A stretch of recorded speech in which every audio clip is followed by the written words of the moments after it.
Hello, everybody. Recording live from somewhere. I'm Bassmaster Elite Series Pro Reehm at the ICAST show in Las Vegas 2010 here on Hooked Up Tackle. I'm here today to talk about Dobyn's rods. You know, a lot of the questions we get is what rod do I use for this application? And granted, a lot of times it says on the rod itself what that rod would be good for, what technique.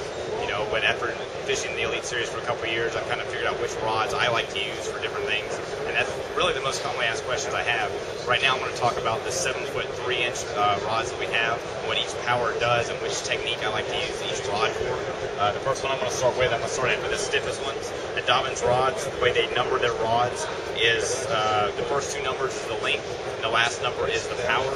This is a 736, which reads as a frog's pitching and flipping.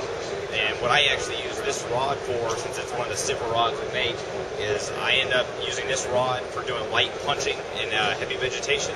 I also use it for frog fishing, and you know, those are the two main applications I like to use this rod for.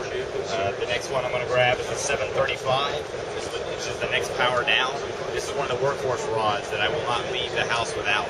You know, this rod, I like to cast a big worm, like a big 10-inch worm with it. I Carolina rig with this rod. I throw smaller swim baits with this rod. You know, I throw a horny toad with this rod and things of that nature. But it's just a good all-around rod if you need a stiffer rod to do a lot of applications. You know, I Carolina rig a lot on tour. It's an easy way to catch a lot of fish quick when you're probing offshore structure. And the 735 is the rod in the whole lineup of 100 rods that we've got that just seems to work Carolina rig the best. The next rod I'm going to show you is the 734. The main usage of this rod that I have is throwing in chatterbait. I won a lot of money on a chatterbait this year. I was throwing a Bobby D's chatterbait, but this 734 is the one that I've won probably $40,000 off of this year alone.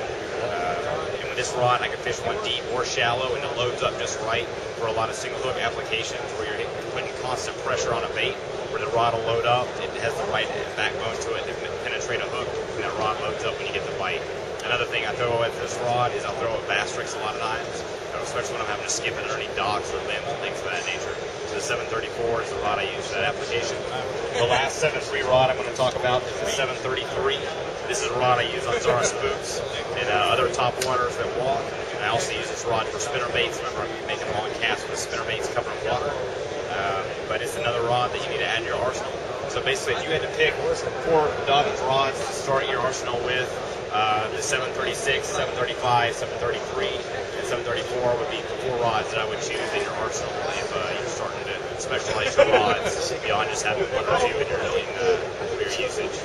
I'm Reehm, this Hooked Up Tackle on the Vegas ICAST show 2010. Wish y'all were here having a good time.